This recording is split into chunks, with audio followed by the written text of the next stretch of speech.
Welcome to Health and Safety Conversations.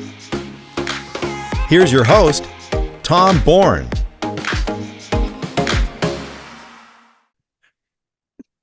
Hi, and welcome to Health and Safety Conversations. I'm your host, Tom Bourne, and with me today is the absolutely marvellous Tasha Broomhall. Tasha, how are you? Very well, thanks, Tom. Nice to see you. Yeah, you're based like me in beautiful Perth, and we seem to be having a glorious extended summer this year. Yeah, got to enjoy it while we can.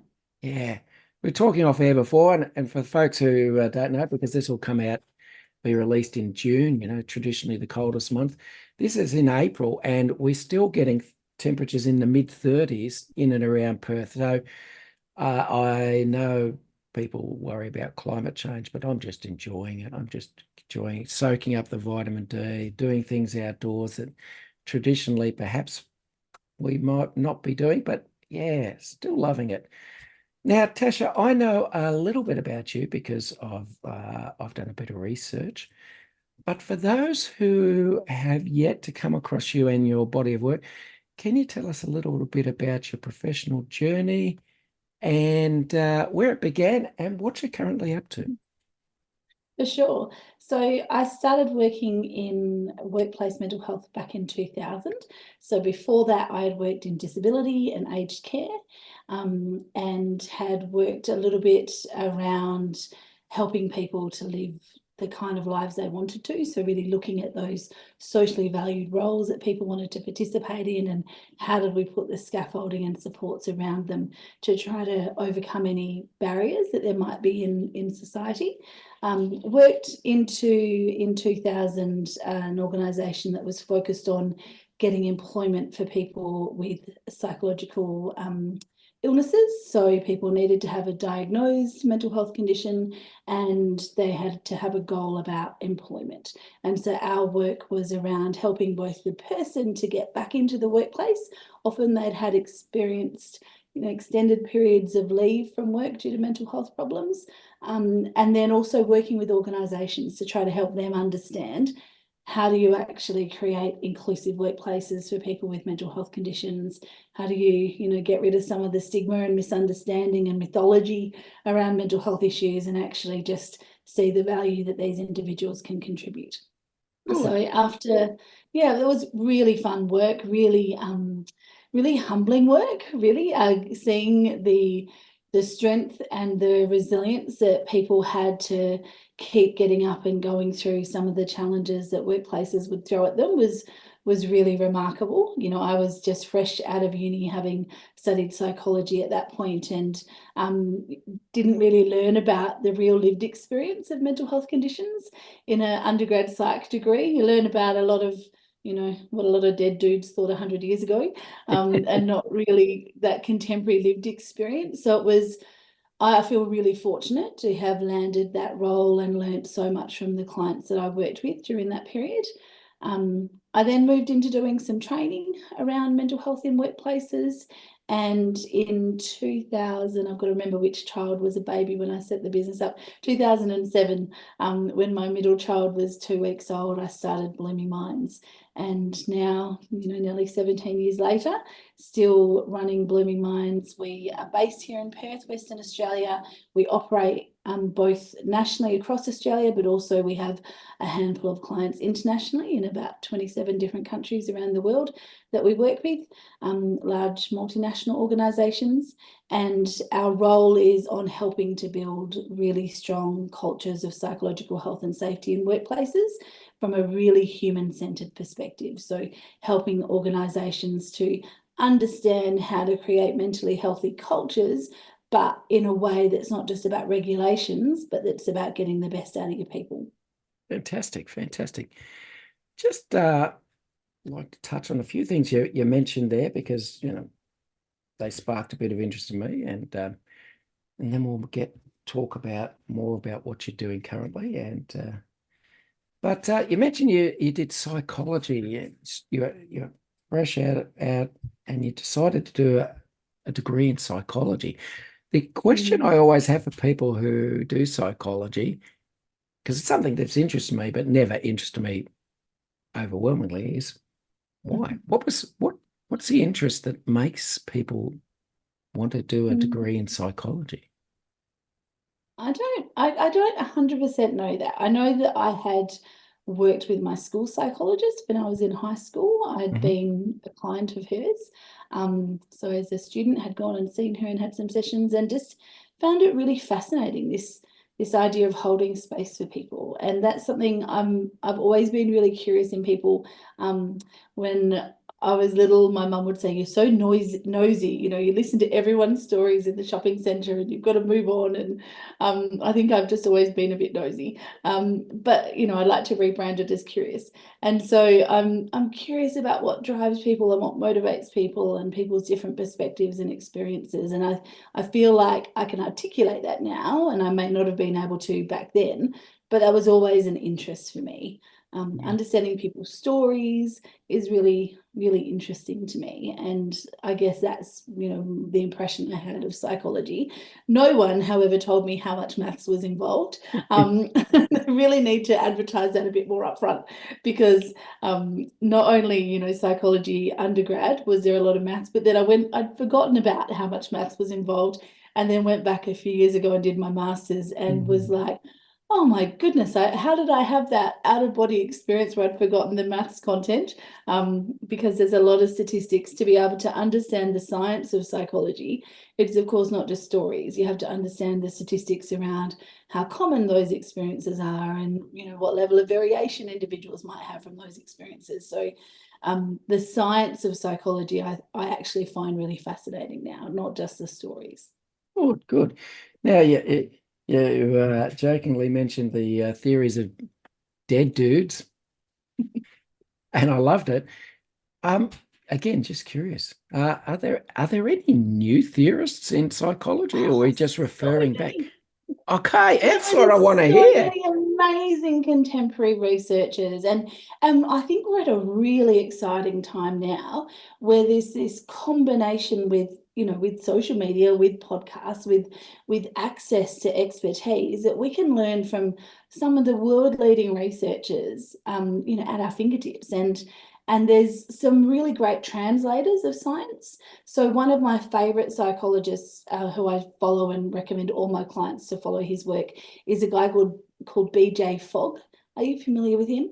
No, Yeah? not at all. Not at all. So definitely worth looking up, particularly in your line of work. So BJ Fogg is all about how we get how we align our behaviour with our goals. So, the general premise, which I think most of us would probably relate to, is we set these big, lofty, ridiculous goals.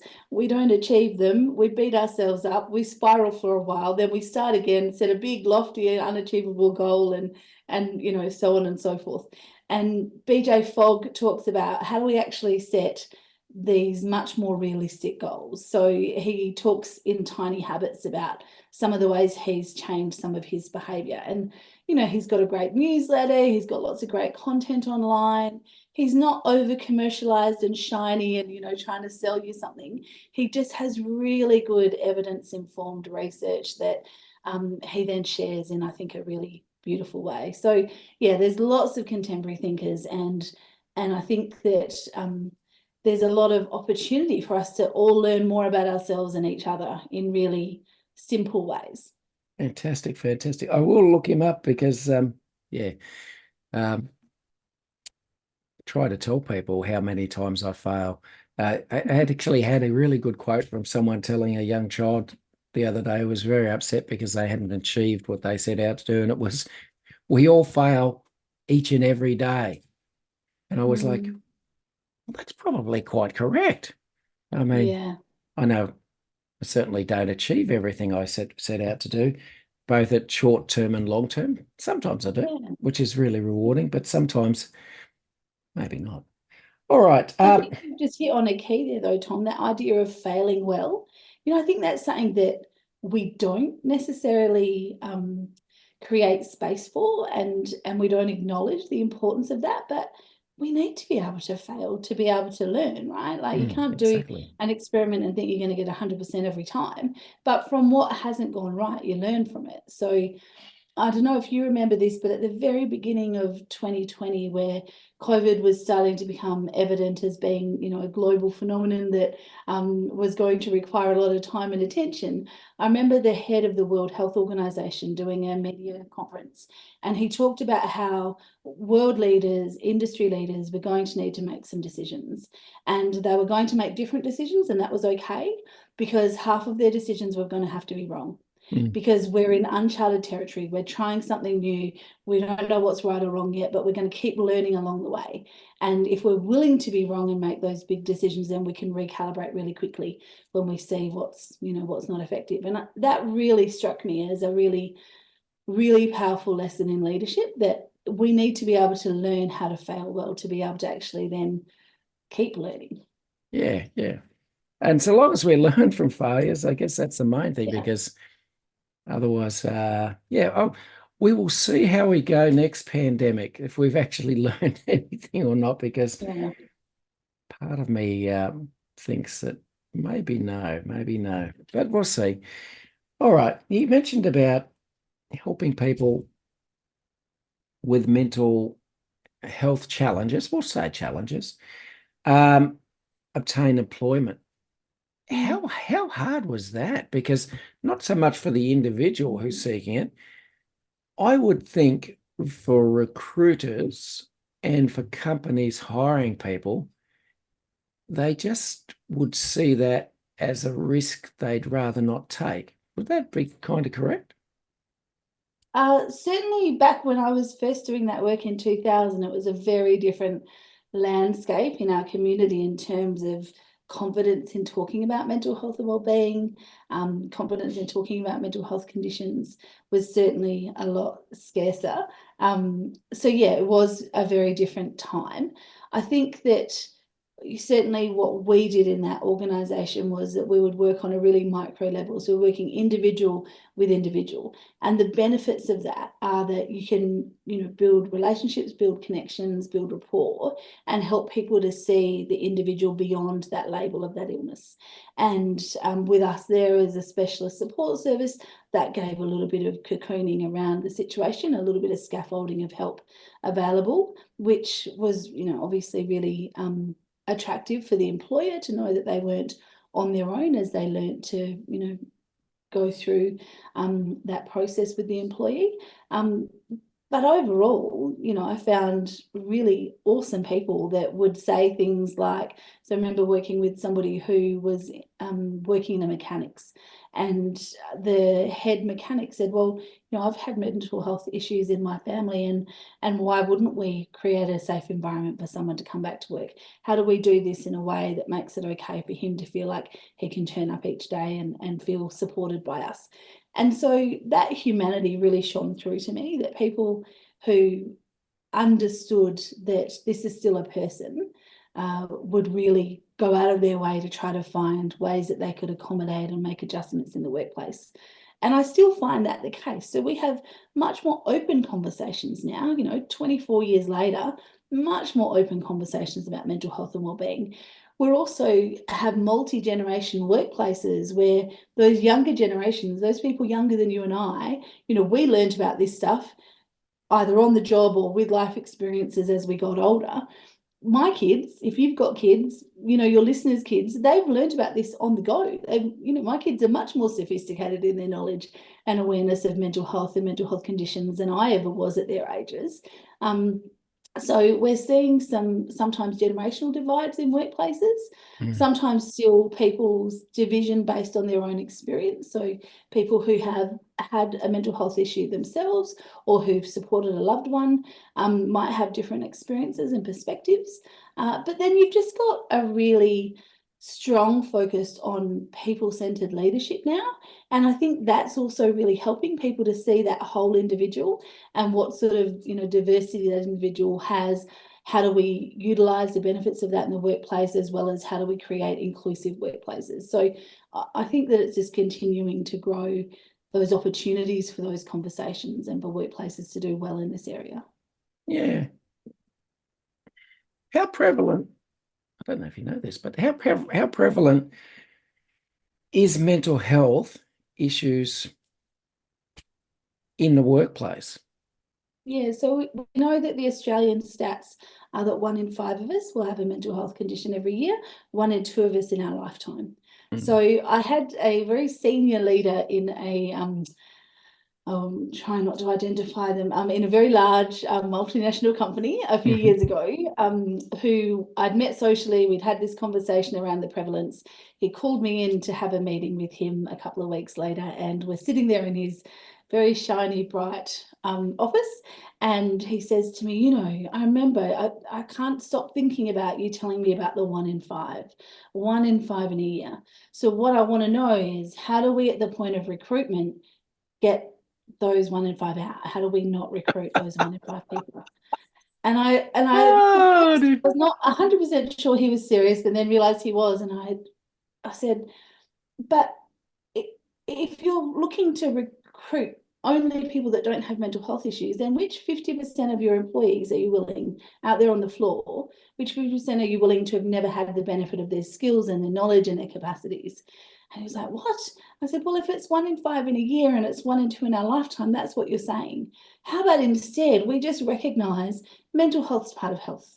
Some of us are going to have some one-off challenges. Some of us are going to have some recurrent challenges, just like we do with physical health issues. But we wouldn't not employ somebody because they've got arthritis or because they've got asthma, you know, unless it's technically required in the job to have a certain level of capacity.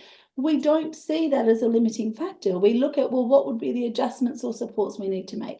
So we need to do the same with mental health conditions, because they are just part of the human experience. And one thing I've seen really clearly in my work, particularly since COVID and since, you know, there was a bit of a social upending of the world and life as we knew it, is that it's not just the mental health issues your employees experience that can have impact in the workplace. It's their family members that they're caring for as well. So their partner, their child, their parents, their sibling that's living with them, you know, those are also going to have relevant impacts in the workplace. So let's just recognize mental health as part of health. Let's recognize mental health conditions affect us all, either directly or by someone close to us having an experience. And then let's just design for being more inclusive and less judgmental. Yeah.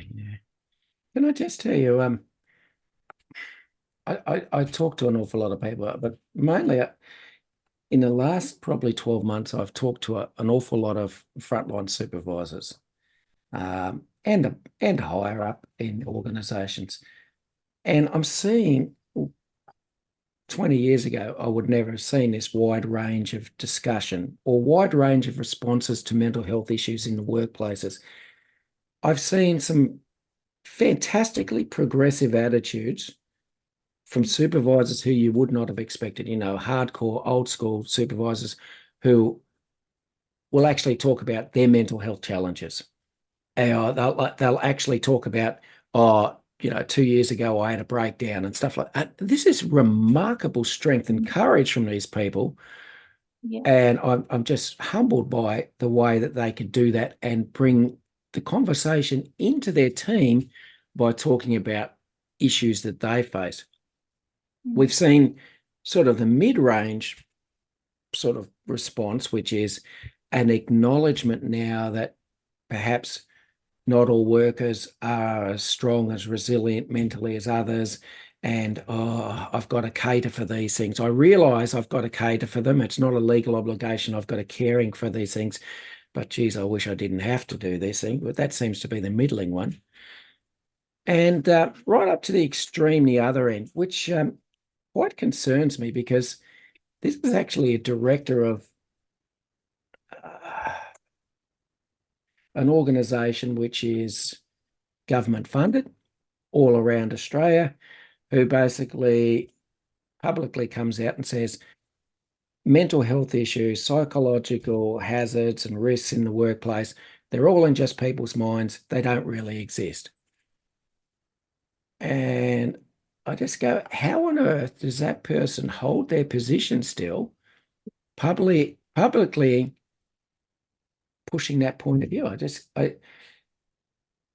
We are shifting our attitudes, I believe, as I said, because I can see some shift from minor to major, but there are certainly people who are, let's just say, stuck in a 20-year-old time frame and refuse to budge. How do we go about helping change those attitudes? Is it a generational thing that we basically just got to wait for them to retire or die out?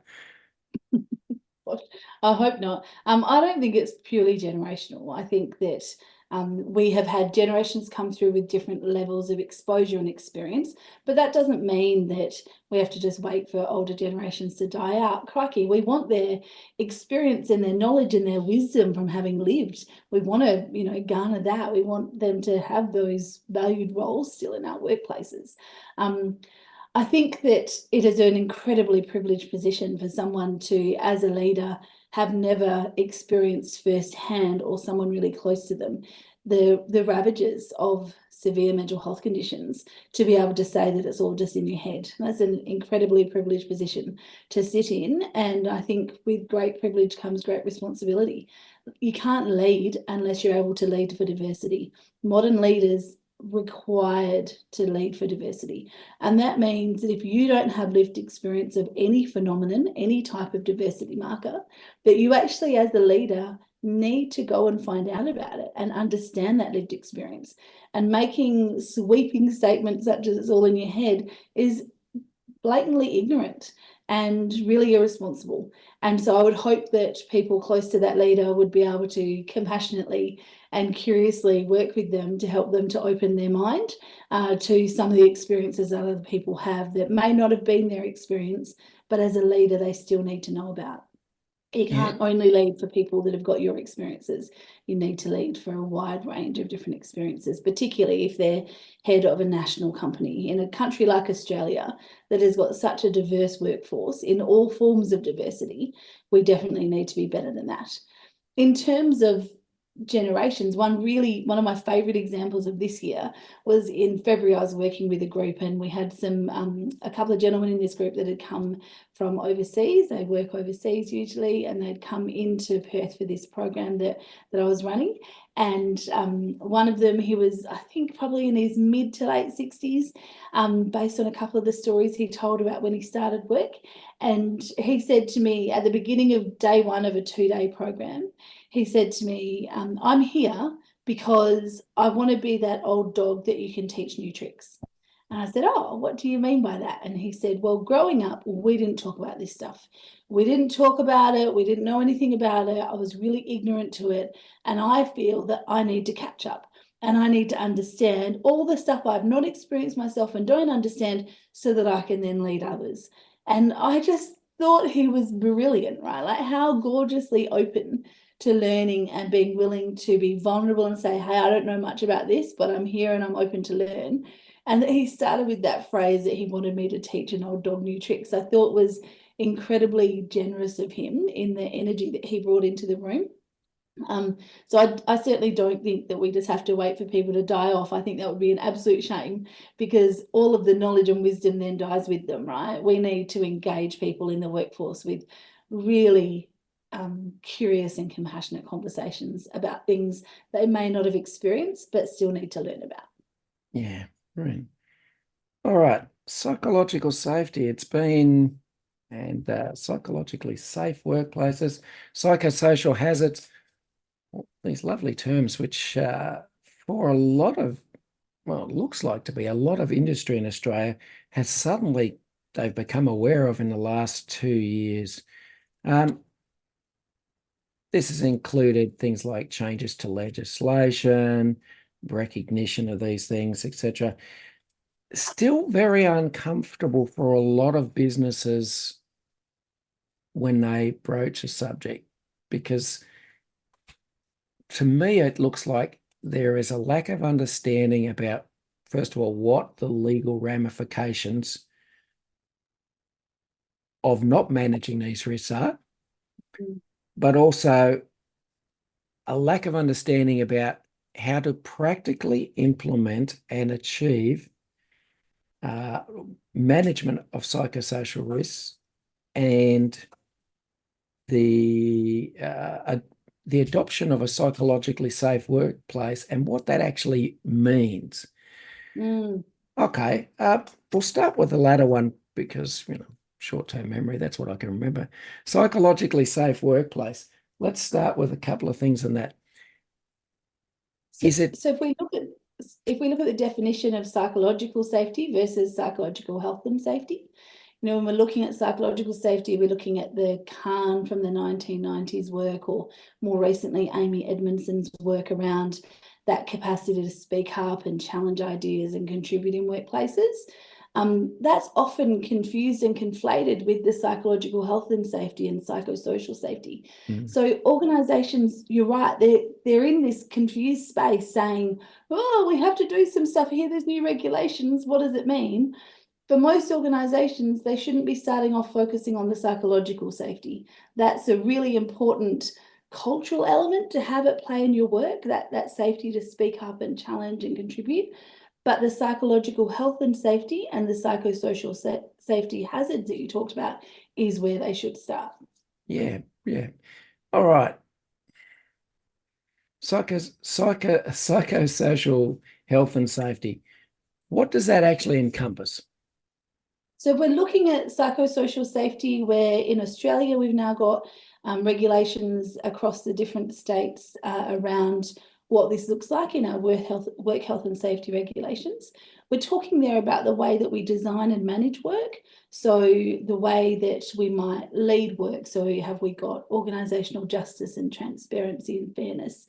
Are we overworking or underworking employees?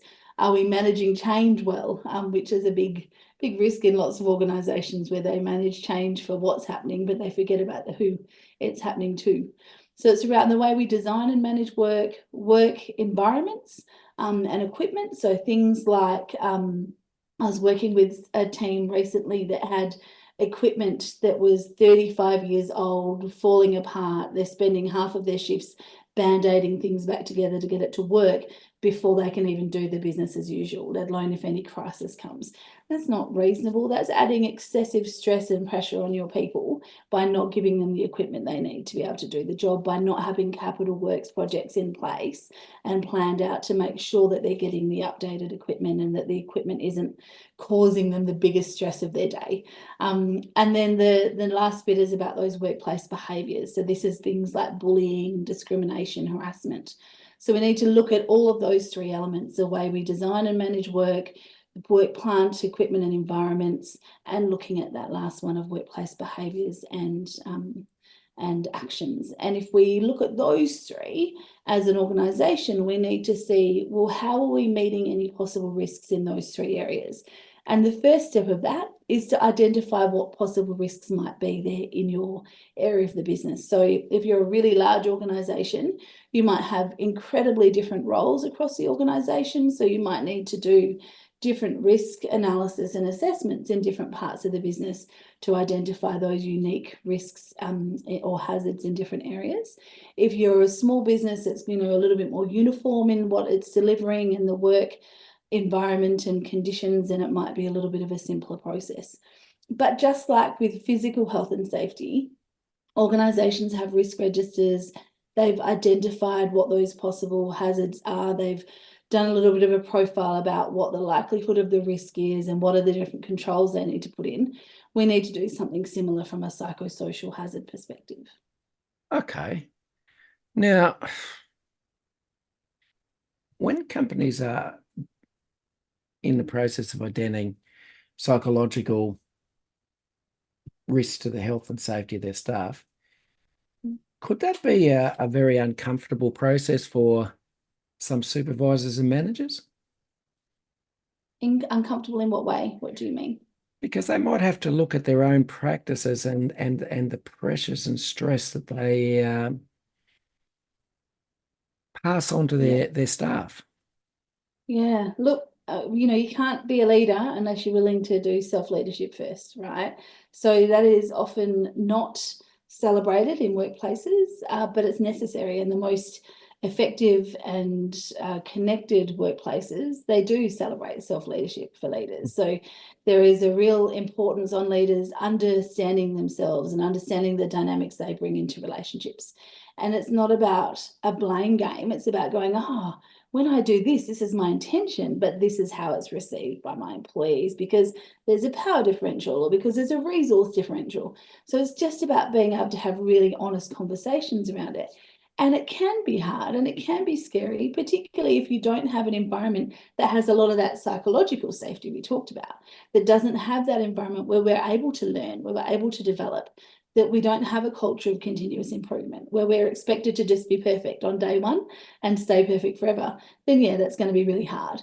But if we've got a much more of a growth organization where the culture is around growing and learning and developing, taking responsibility for the bits you've contributed and trying to reshape and move forward, then we can actually enable people to do that self-reflection much better. We want to understand that people's behaviour is often a form of communication. So if my behaviour is that I'm being over demanding and highly critical and overworking everyone, that's communicating a need in me. That's communicating something that's a little bit out of kilter with me, something that needs either resourcing or supporting. So then that's for me to work with my leader about getting those resources and supports. We need to be really careful in organisations that we don't continue just focusing on individual employees as a problem and move that to now focusing on leaders as a problem, because that's not about creating psychological health and safety. It's a system approach that's required. So that means we do need to recognise that you said before, you know, we might see in workplaces where individuals are not as resilient as others. Resilience is an interesting word because to get an agreed definition of what that actually means and how to do it is, you know, as long as a piece of string. But what we know is that people will have different needs and different challenges than each other. And so if as a leader, we just focus on, well, employees aren't resilient enough, they need to be fixed, then we're starting at the wrong end. If we, however, just transfer this to what we've seen in the last couple of years, which is some organisations starting to say, well, it's the leaders that are the problem. They need to be doing this better. Then we're also just shooting in the wrong barrel. We need to get to the top level, the system level, and go, okay, the whole of the organisation as an ecosystem, where are the bits that are thriving and flourishing? What are the bits that are dying and struggling? And how do we as an organisation build a system around that to actually support all levels, the organisation, the leaders and the employees?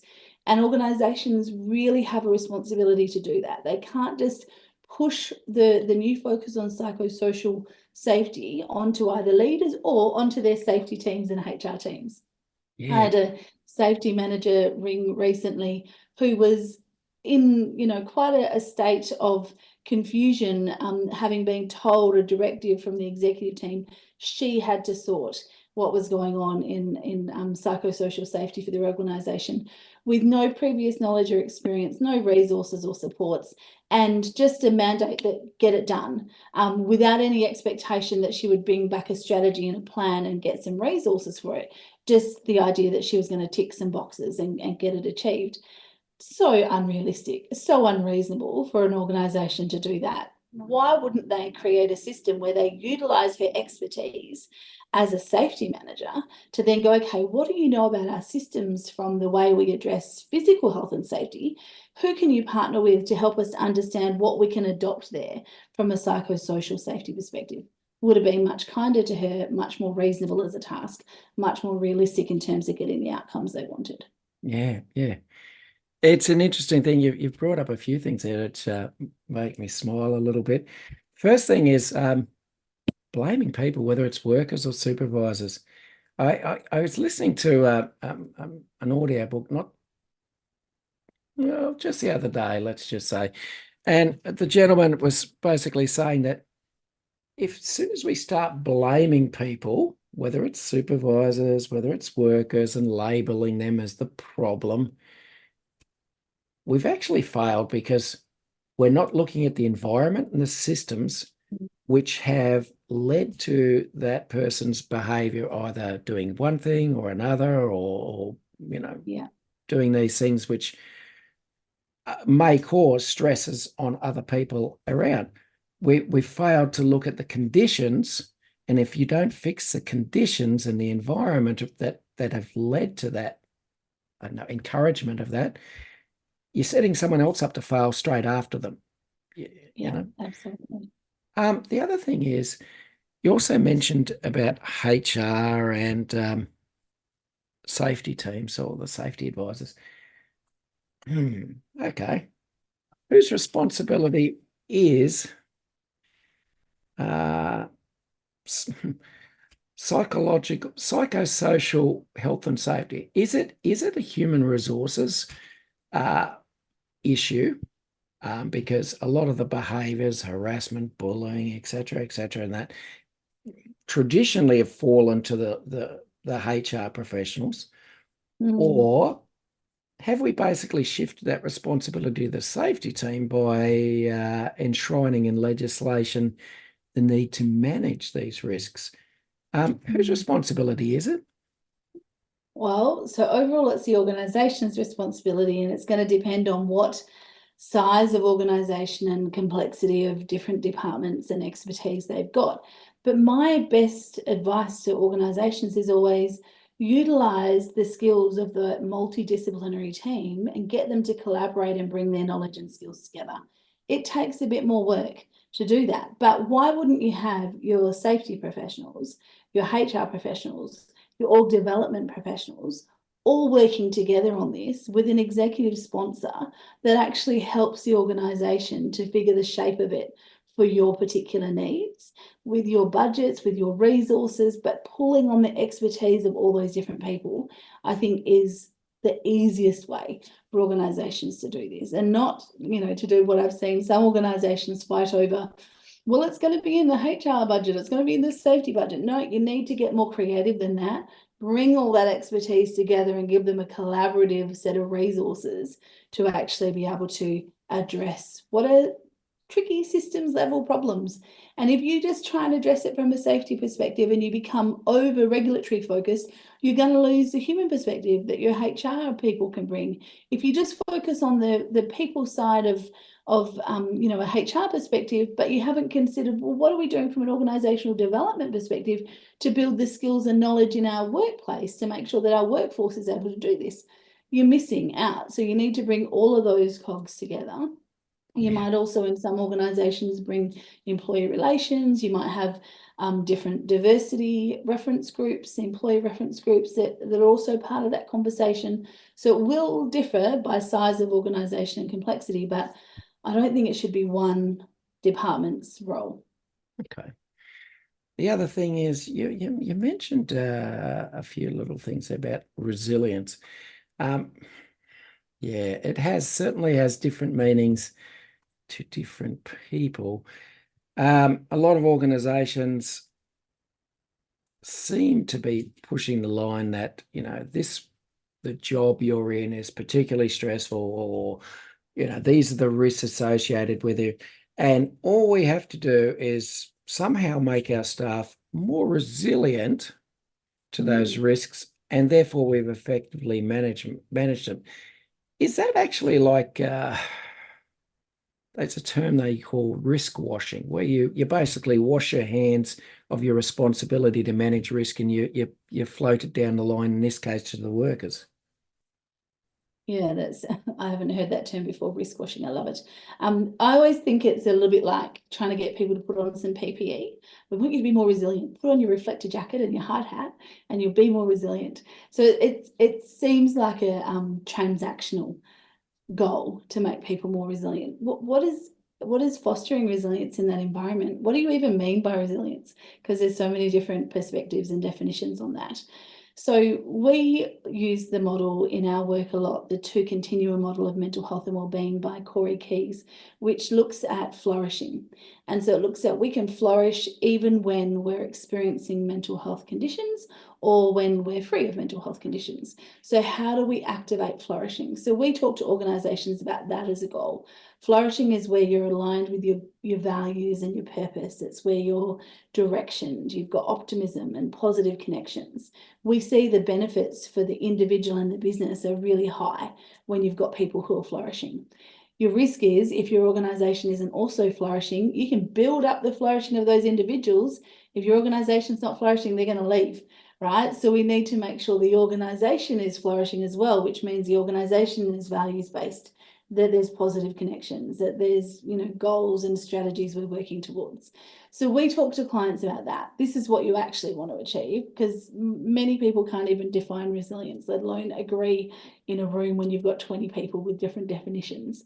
So what we actually want is people to be able to live in a way that's purposeful and meaningful for them, that creates benefit for them and for the organisation. How do we do that? We do that by creating flourishing environments. So it's about values-based leadership. It's about making sure our organisation actually communicates and engages with our people. It's about putting the relationships with your staff first, so that when we've got those strong relationships, people will do the work. You know, if we focus on the people first, they will get the work done. But it requires a different kind of hands-on leadership. It's not transactional, it's transformational. And it's about engaging with people and making sure that if we have promoted people through the ranks because of their technical expertise, that we've also dovetailed in the people leadership expertise at every point. And I had a lived experience of this in my first role. So my first professional role in a mental health service, I had great outcomes with my clients, and I was promoted in the next round of organisational restructuring, promoted into a leadership role. And I had no idea what I was doing, and I was terrible at it. And, you know, I said with a smile, not because I think it's funny, but because it's cringeworthingly, you know, still embarrassing 20 years later. But I remember talking to my leader at the time, my CEO at the time, and saying, I don't know what I'm doing. And he was like, well, sink or swim. And I felt that was totally inappropriate, because I had people who were reporting to me that then were supporting clients, and that cascading responsibility felt huge. And so I went off and did a Harvard Managed Mentor program through Harvard University by myself online, before online was, you know, online learning was a thing. And it was a slog. But for me, it felt like the responsibility was mine to actually get better at this. But I don't know that we always foster that in our leaders, and I think that's really important to do. Yeah, absolutely. All right. Other things. You mentioned legislation and the fact that managing risk to psychological safety or psychosocial work health and safety is enshrined into regulations now.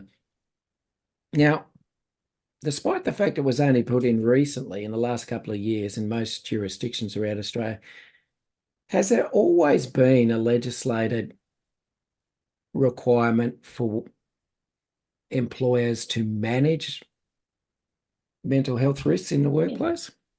Yeah, for sure. So my friends who are lawyers that work in this space, as a non-lawyer, cannot do the lawyer legal breakdown, but my friends who are lawyers in this space say we always had responsibilities under our health and safety obligations to create safe workplaces, and that included psychosocial safety. Now it's just a lot more explicit, and it's a lot clearer what some of those consequences are going to be for organisations. And the regulators around the country are hyper-focused on it. So it is something that is being driven from both that regulatory perspective and that inspector perspective. But it's also just driven by community need. You know, we're working in very different workplaces in 2024 than we were in 2000, right? Like at the beginning of my professional career, workplaces have changed. What people expect of their workplaces has changed. Our world has changed. And so we're expected to have a bit more of a sophisticated knowledge and approach to this. The challenge, I think, in workplaces is that in that time, you know, those couple of decades, we've seen a higher level of awareness and conversations around mental health and wellbeing in our communities. We're seeing that transfer into workplaces, but there hasn't necessarily been the skill development in workplaces to help leaders and decision makers and employees actually keep up with what that means for them on a daily basis in terms of behaviours. So that's where I think the next focus really needs to be. How do we build the systems in an organisation? So from that governance perspective, what are we doing to support the systems in an organisation? And then what are we really doing to build the skills of our leaders and all employees to both look after themselves and respond to issues in others, as well as, most importantly, to look to prevent psychosocial hazards in the workplace. So I think that's our next big opportunity. Yeah, I think that there's three main reasons why a business might want to actually manage risks to people's mental health. The first one is straight out legislatively. It's a requirement. That's the first one. The second one might be a warm and cuddly. You actually care about your people and you actually want to see them thrive and foster and stay in your organization. That'd be a really good one, because even if you look at it from a bean counter's point of view, turnover costs money to an organization. You lose experience, you've got retraining, you've got advertising, recruitment costs, etc. For sure. But there's a third one here, which a lot of people don't take into account. Safe Work Australia released their some lovely data every year, and some of the latest data is that workers' compensation claims from mental health issues which have been exacerbated in the workplace in the last 10 years across Australia have gone up 35%. Yep. And the interesting thing is, if you just look at workers' compensation, the average workers' compensation claim for a mental health injury picked up at work is actually, on average, the return to work period is actually longer than for physical injuries. And the cost to get that person back to work is actually considerably greater than for the average physical injury. So add to that then people are less likely to return to work if it's for a psychological injury. Yep. So it's something like, I haven't got the stats in front of me, but it's something like in the 79% mark of people with a mental health condition returning to work versus people with a different condition in the 91%, something like that. So significant reduction in ever actually returning to the workforce. Yeah. That's massive. That impacts people's lives and livelihoods forever. Yep, it certainly does. It certainly does. All right. The last thing I probably want to have a chat to you is just about personal resilience. Personal resilience. Would it be fair to say that different people, because of their experiences in life, actually have different levels of resilience to things that may affect their mental health in the workplace? Yeah, look, we certainly have different capacities and different coping strategies.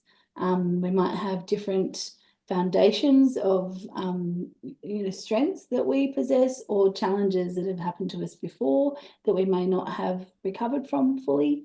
So incredibly individual experience. In our work, we tend to, instead of talking about resilience, we talk about buoyancy. So this idea of buoyancy being that you can bounce back from challenges, but it's also about staying stable when there's not any challenges. So dealing with the everyday ebb and flow, and also a third level of buoyancy, which is about being able to deal with really good things and not just waiting for the next bad things, and enjoying and celebrating the fleeting moments of joy and awe that are in our lives. Not just seeking this permanent state of happiness, which is elusive because it's not real, it can't be achieved. So for us, in the work we do, the idea of buoyancy is about recognizing we'll all have different set points in those three areas.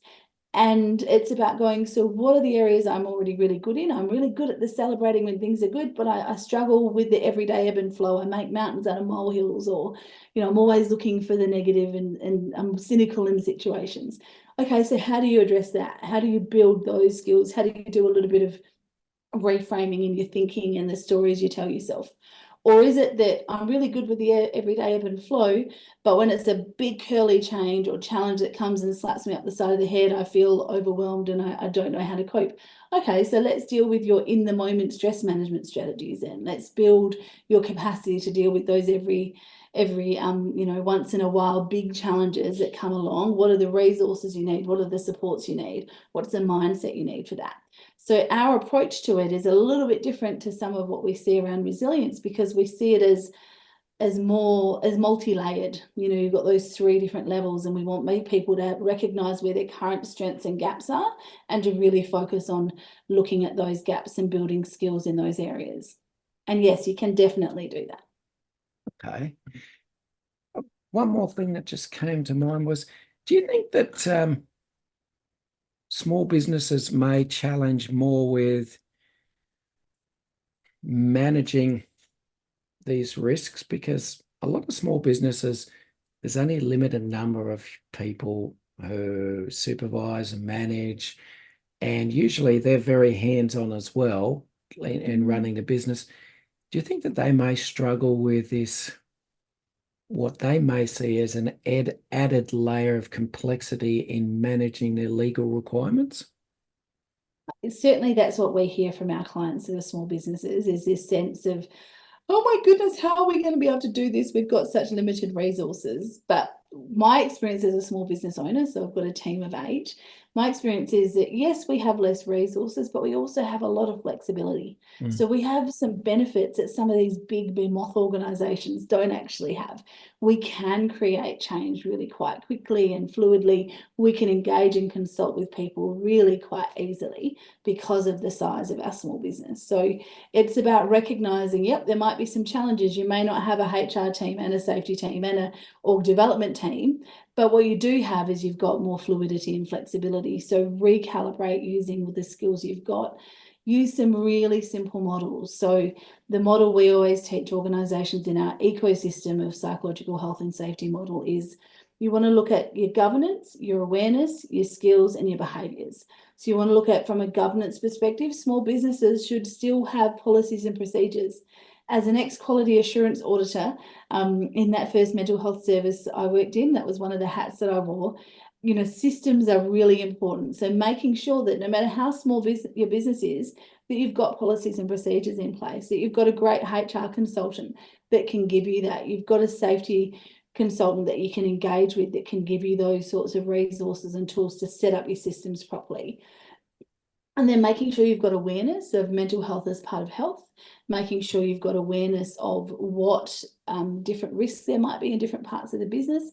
You've got strategies around managing those risks and identifying them, making sure you've got skills. So if I've got a really small team and I've only got one leader in that team, that leader has to have really good skills in managing people.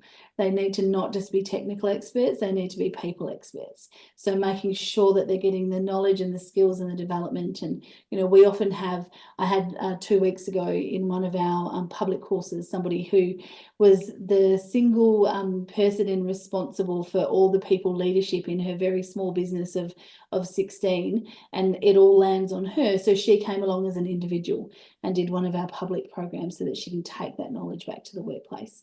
And then behaviours, it's about creating that culture of how we do things around here. So organisations that are small can still apply that 4-step process of looking at what we need to do, and it can help them to focus their attention and resources in a really, you know, targeted way for their size. Okay, if I'm a business owner, manager, director, supervisor, or safety or HR professional, and I want to find out more on how I can better manage these risks, what should I do?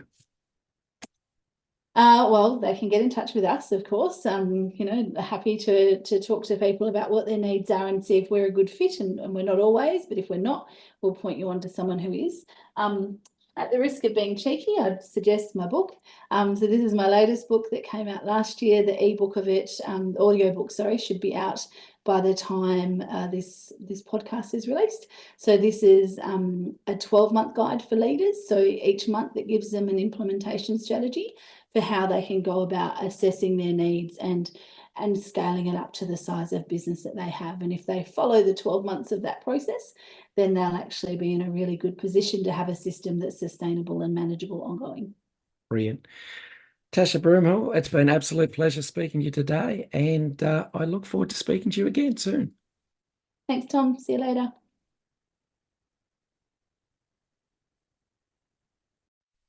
Thanks for listening to Health and Safety Conversations with Tom Bourne. Until next time, stay safe and enjoy the rest of your week.